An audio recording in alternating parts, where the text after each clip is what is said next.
फुलपेट में ममनुआ चाइना मांझा गैर कानूनी तौर पर फरोख्त किया जा रहा है।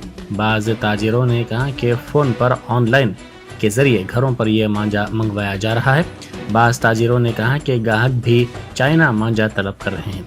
उन्होंने कहा कि इस मांझे को दरामद करने पर पाबंदी लगाई जानी चाहिए। उन्होंने कहा कि धूलपेट में गांधी के मुजस्सिमे के करीब 6 से 8 लड़के ये चाइना मांझा फरोख्त कर रहे हैं।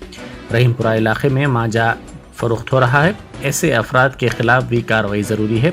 6 से 8 माह पहले ये मांझा लाया जाता है जिसकी मालियत करोड़ों रुपए होती है। मांझा देखो, मांझा तो कस्टमर वही पूछ रहा, मांझा टोटली वही पूछ रहा। ये कहे कि फ़ोनों पे ऑनलाइन जमा लेके घरों में होम डिलीवरी कर रहे। हम तो डर रहे और डरेंगे भी हम पुलिस से। क्या पर कस्टमर आके वही पूछ रहा मांझा। बोला हर दुकान वाला ये पतंग की दुकान सिर्फ नमूद की रह गई खाली।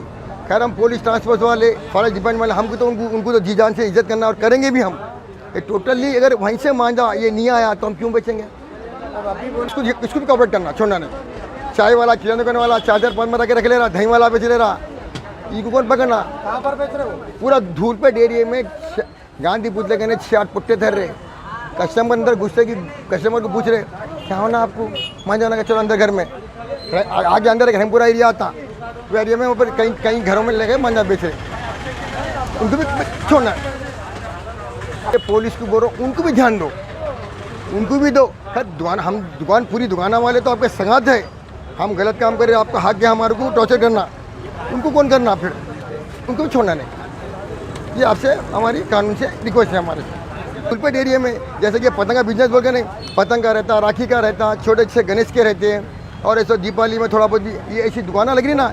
हर फेस्टिवल की मार्केट लगाना चाह रहे हैं हम ये सब बुरे काम है ये वो सब छोड़ना ही चाह रहे हैं हम लोग। क्या अगर इसके बाद से आज हम पतंग की दुकान के वाले कहेगी ये मांझे के बाद से हमारी पुलिस हो गई टॉर्चर करी, अगर वो काम पूरा ख़त्म होगा समझो तो हम अच्छा इनकी इज्जत हमारे दिल में रहती ना।